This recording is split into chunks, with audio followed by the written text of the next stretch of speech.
You will learn an awful lot about attacking chess from watching this game, but don't assume the result, because the reason Fabi is number 2 in the world is because even when the whirlwind Hikaru is attacking you, well, he holds on for bitter life. Now, this was the Fide Grand Swiss. It's round 10, the penultimate round, a huge clash here, and what a game we've got on our hands. And by the way, the reason I'm wearing a hat, if you're new to the channel, don't normally wear hats, but look, I've got some serious hat hair going on here, receding for days, right? It's a good job I'm already married. I can get fat, I can lose my hair, whatever, it's all good. But I was at bonfire night tonight. So in the UK, we do bonfire night, fireworks, Guy Fawkes, call it what you want, where we like celebrate Guy Fawkes. He tried to blow up the Houses of Parliament, but didn't, blah, blah, blah. If you want to Google it for anyone not aware that we do that in the UK, then you can do so. But that's what we do this weekend in the UK, 5th of November. Now, to this game here, so Hikaru with white goes e4. Now, he's on top of Fabi lately. He's won their last 2 classical encounters. This is now a 3rd one in a row if he can win, but Fabi is a stubborn customer.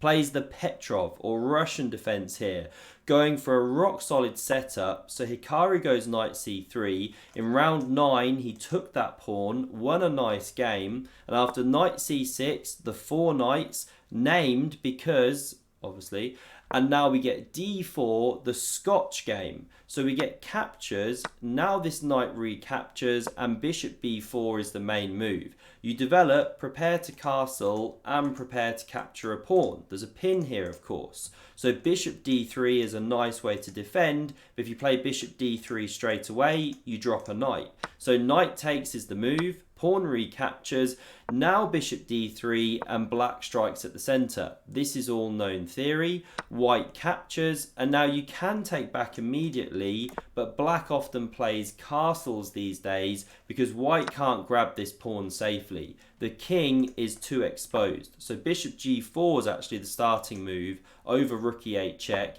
f3, then you check. You've added a bit of weakness here, and now the queen can have some fun on this diagonal. You can shatter pawns, knight d5 can come. Black is attacking and you win the pawn back with compensation. So we just see castles. The pawn is recaptured. And now the main move here, most of the theory starts with this bishop g5 move. And black often goes c6, bolsters the centre, different line. But Hikaru goes pawn h3, a sideline. Apparently Kramnik was one of the first or the first to come up with this idea. That's what Peter Lecco said in the studio here. And there's an idea of bringing the queen to f3, which you often see in these lines, but not allowing bishop g4.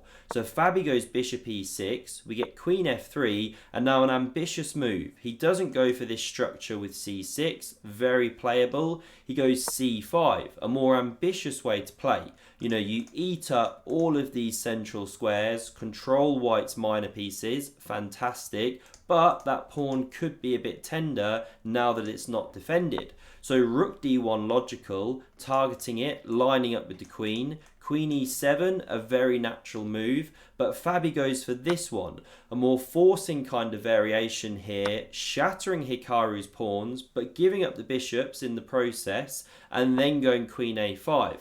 Very harmonious, pressures the queen side, connects the rooks. Now he's not actually threatening to take straight away, because if he did so, bishop takes h7 check can be played and you pick up the black queen. But it's generally putting pressure on Hikaru. He now goes bishop g5, completing his development, connecting his rooks, always good. And this is a huge problem, all of this pressure down here. So knight e4 forced as the best move. You're hitting this bishop, this pawn, so you have to actually take here as white. Pawn recaptures, and you've shattered those pawns for black, very good, but you have now given up your bishops. That's the one downside. Now Hikaru didn't take this pawn. If he does so, then Fabi takes this one, and the game is just dead level. It's going to be a draw in just a few moves, opposite coloured bishops, nothing to talk about. But queen g3, more ambitious, because now you're eyeing the black king, you're threatening bishop f6 or bishop h6 with problems. So Fabi sidesteps that king, and now this is an absolutely fantastic move from Hikaru. Pawn to a4. What's the point of that? Well, suddenly this queen here is kind of crippled. Without that pawn there, the queen could potentially step forward to a4, where it's got access to this square, also pressures c2, but now you stick the pawn there, the queen actually has very few squares, and we're going to see that highlighted now, because Fabi goes rook fe8, he seems a little bit unclear on the right plan to choose, and Hikaru goes rook d6, and look how dominated this queen is. Can't come here or here or here or anything forward, and if you come back, you get taken, of course, there. If you come to c7, then there's some amazing tactics. Rook takes on e6, opening this discovery. Because if you take here, you're not taking with check, so you can flick in this one with check. Rook recaptures, you pick up a queen, you're a bishop ahead. So this queen is in a box, nasty. So h6 is played to kick this bishop. Not the most accurate move, but Fabi already a bit uncomfortable. This one's kind of looking at this key square here. He wants to challenge the file. But after bishop f4, there's a problem. And maybe Fabi missed this from afar. Not entirely clear. But if he now challenges this file, very natural move, well, you can go bishop e5, excuse me, threaten checkmate on g7, f6 blocks, and then you can take this bishop. Phenomenal tactics. Because after rook takes, natural, there's bishop c7, forking these, the queen goes, you pick up the rook, you're a minor piece ahead. So this is why you can't play the very natural rook a to d8. So Fabi's now in some trouble. Look at the clock times, he's already down, now he burns more time and goes for rook e7. Hikaru's now putting on the squeeze with queen e3. I mean, look at that powerful piece, and here Fabi's pawns don't look pretty. So the e pawn is pressured, so is c5, and there's these caveman ideas now to crash through on h6 here. Very tough position for Fabi to play. So the computer here wants rook d8, now challenging the file, or doubling the rooks here. It's a really tough position.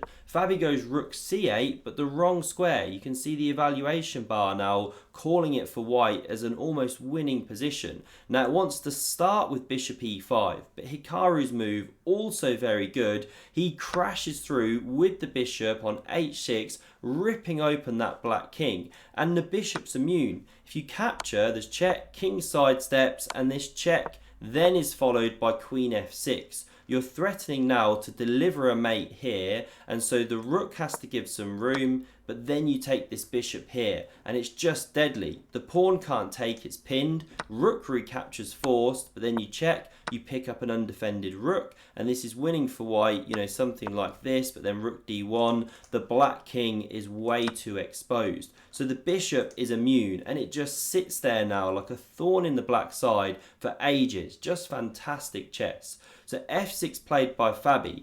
Ideas of dropping this bishop back soon, opening the rook. We see queen takes on e4, still leaving this bishop hanging. You know, why can't it now be taken? Well, then there's rook takes on e6. This rook is loose since you played f6. So instead, Fabi takes on c3, hits the rook on a1, it comes to the d file, and now he brings the second rook across to support this bishop, but rook d8, more excellence from Hikaru. You know, why now can't this bishop be captured? Well, then there's check. The rook recaptures and you invade with this queen, and it's just absolutely deadly. There's so many problems. You know, you can't step up to save that rook, or this one hits the back rank, and that's actually a mate. And if instead you try and save the rook, you know, rook g8, you walk into a mate in one here. What does the computer want to do? It says rook b8, sorry, losing my voice here. Too much excitement over fireworks. And then again, it's just saying queen takes on h6, king g8. Then this rook starts invading and lifting into the game, and the attack is just deadly. There's too many loose things going on. White is winning. So we won't keep going down these lines on why you can't take. It just rips open the king way too much. So the bishop drops back, opens up that rook. Hikaru goes queen h4. Setting up these discovered ideas down here. So Fabi takes on c2, hits this rook with some pressure here. I mean, it's currently defended, but obviously there's some stuff going on down here. and he looks to add some defense in this direction. But now another brilliant move by Hikaru. The first was bringing the rook down here, and the second, when you run it with the game review tool, is this move, again leaving the bishop hanging, but now it intercepts all of this stuff, so the queen can't come back and support. I mean, one more time, what happens if you take the bishop? Well, check. You block, but then you check again, and then you swing this rook in. This is why it's so deadly. Say you cover like this, well, you've got these kind of creeping, waiting moves, threatening this mate down here. Everything's pinned, and here you'd have to literally give up the queen just to stave off mate. It's awful, it's collapsing. So we see bishop h7 from Fabi, covering the king, threatening this rook, and now the rook comes to the 7th, and look at that for a rook cube. I mean, that is just absolutely awesome. You do not see that every day. Huge tension, and it doesn't get broken. Fabi goes g5.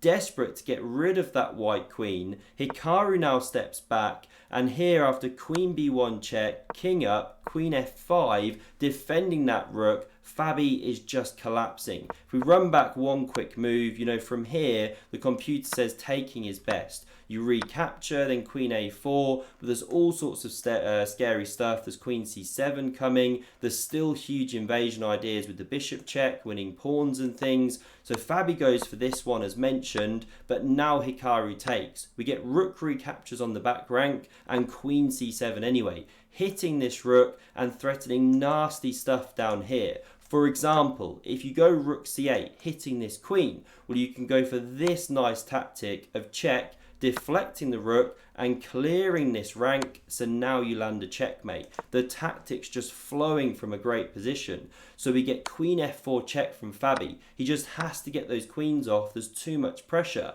But now check played here. Hikaru doesn't capture that pawn. He forces the king this way. Now we get bishop takes on f6. Bishop b1 moves away because there was a threat to take here, win this rook. And now here you can take that pawn, but Hikaru goes for this endgame. He checks, he drives the king over. We see bishop takes on d8, king recaptures, and now after bishop g5, pawn f3, Hikaru goes g4 to keep these ones passed and connected. And the question is this winning? Opposite coloured bishops? Well, we're about to find out, but just before I carry on, if you're enjoying this video, do hit that subscribe button if you haven't already. Massively helps me out, plus you're more likely to never miss a future video, and do consider smashing the like button as well. Big help as always. So into this game here, we see c4 now played, running the pawn. King g3, pressures on f3. Bishop e4 covers, but now bishop d2, and Hikaru wins the game because Fabi resigns. Why does he resign here? Well, it's actually curtains, despite the fact that you've got the opposite coloured bishops. Because what to do? Say you go bishop here to stay with this pawn, not let the king capture. Well, now you can just get some kind of structure like this. You check the king and you just start running these connected pawns. And there's nothing black can do. They just make their way all the way down the board, shepherded home by king and bishop. And once you get to here, you know, you have to step back to literally stop this. Still h7 can come. What to do? You give a piece, you're still making a queen. That could have always dropped when you dropped back. There is just nothing to say. This is a lost endgame. So Hikaru on fire. He goes joint top with two others, I think it is. One round to go tomorrow. He looks very likely now to qualify for candidates, either by winning this thing, and there's two places up for grabs, or based on rating, because his rating is now getting really high. I hope you enjoyed. Thanks very much for watching. To see another epic game, do check out the video on screen, and I hope to see you soon.